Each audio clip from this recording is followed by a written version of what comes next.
So the ATF has released an open letter to clarify its new rule on frames and receivers, and now this new clarification is an actual admission from the ATF that they've been lying all along. So let's talk about this. But real quick before we jump into this video, if you think the ATF needs to stop violating our right to keep and bear arms, go ahead and hit that like button and subscribe. Also, I want to give a shout out to the sponsor of this video, which is Zydax. Zydax makes PCs, custom PCs. You can also get ready to ship PCs. And it's actually the PC that I use for all of my research for my home desktop that I'm using right now to make this video. And also I use it because it has the capability of being used as a high-end streaming and gaming PC. I play Call of Duty on it.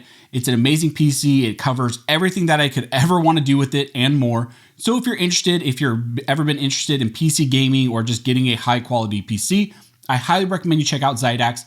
They're a huge supporter of this channel, and I will leave a link to them down below. How's it going, everyone? My name is Anthony Miranda. I am a licensed and practicing attorney in the state of California with an emphasis on Second Amendment rights. I've been part of Second Amendment litigation both at a state level and a national level while serving as a staff attorney with the Firearms Policy Coalition legal team.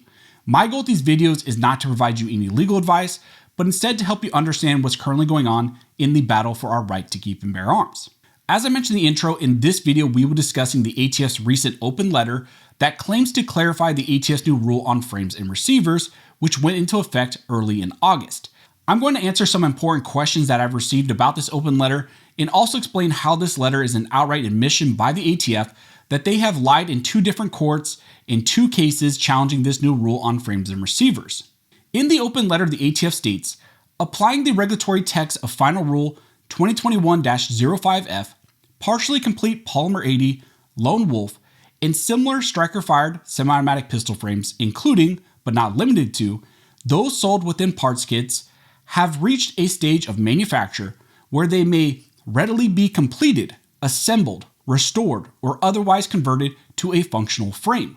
This definition of readily applies to each and every classification of a partially complete frame or receiver under this rule, whether sold alone or as a part of a kit. Therefore, even without any associated templates, jigs, molds, equipment, tools, instructions, guides, or marketing materials, these partially complete pistol frames are frames and also firearms as defined in the GCA and its implementing regulations. So the main takeaway from this open letter by the ATF is that the ATF is claiming that under their rule, they can regulate partially complete handgun frames like those made by Polymer 80.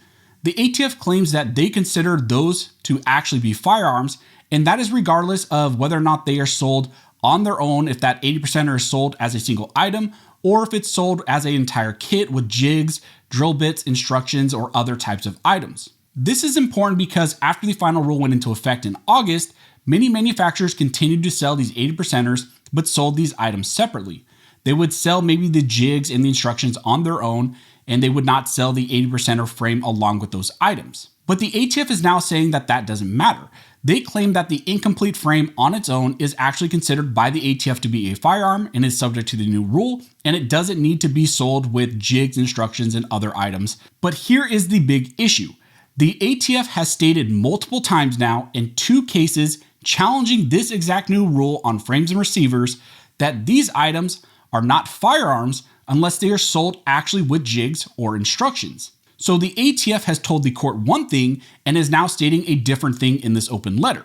For example, in the FBC Vanderstock lawsuit, at a preliminary injunction stage, the ATF stated in a response that, in fact, it likewise remains true that a partially complete frame or receiver alone is not a frame or receiver if it still requires performance of certain machining operations. They went on to state that accordingly, under the rule, companies that sell or distribute only unfinished frame or receiver billets or blanks, and not any associated jigs, templates, or similar tools to the same customer are not regulated to be licensed or to mark those articles with identifying information. In the Vanderstock lawsuit, the ATF claimed that this new rule does not regulate these handgun blanks unless they are sold with jigs, templates, or similar tools.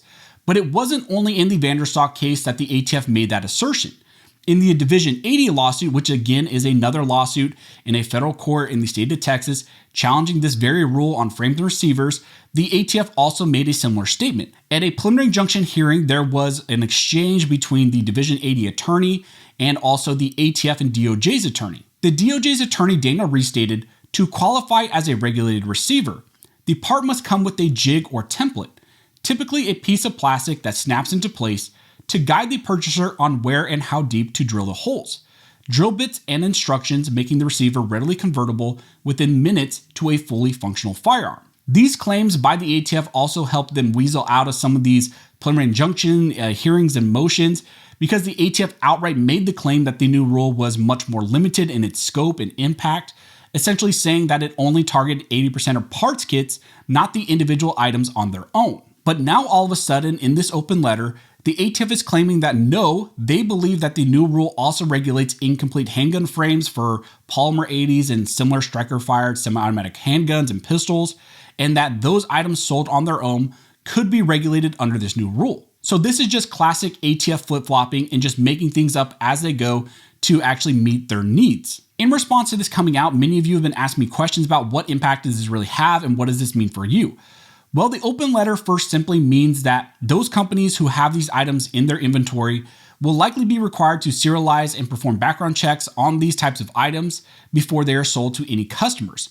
And that's regardless of whether or not they are selling a kit or one of these individual items. And that is what the ATF's current position is. Now, does this mean that 80%ers you bought and possessed prior to this rule going into effect are now banned and that you have to destroy them, or you have to take them into an FFL and have them serialized?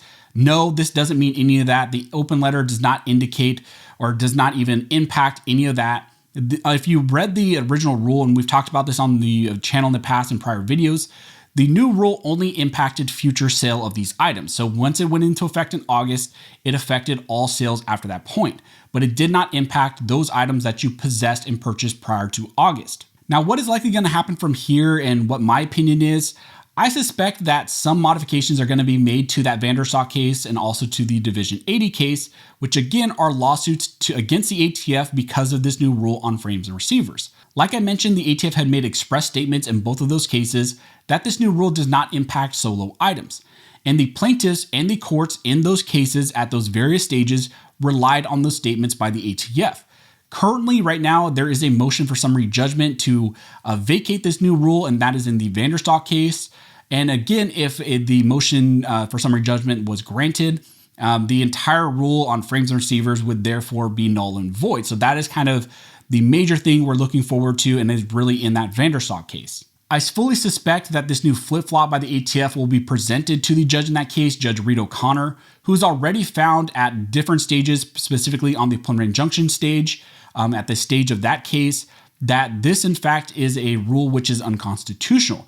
I think now that this brazen lying in the court and the flip-flop will prove to him that the ATF either is just outright lying in court, or they don't even understand their own new rule on frames and receivers, that it's so vague that the ATF and their attorneys on their own can't even get this straight, and therefore it should be completely done away with and the new rule should be scrapped. So that's where this issue currently stands. If I get any more information, I will let you all know. Also, if you like this video and you like to support the channel, one of the best ways to do that is to like, comment, and subscribe. All those things help to fuel the algorithm or fuel Algore's rhythm. It adds fuel to his jet and signals to YouTube that you guys see value in these videos and in this type of two-way news. As always, I want to thank everybody who likes, comments, subscribes, who hits the notification bell, who shares these videos. You guys are directly impacting these videos, impacting this channel, and helping me to reach and educate more people than I could ever do on my own. So as always, thank you all for watching. Don't forget to like and subscribe. And never forget, this nation is built by armor scholars, and this nation will be maintained by armor scholars.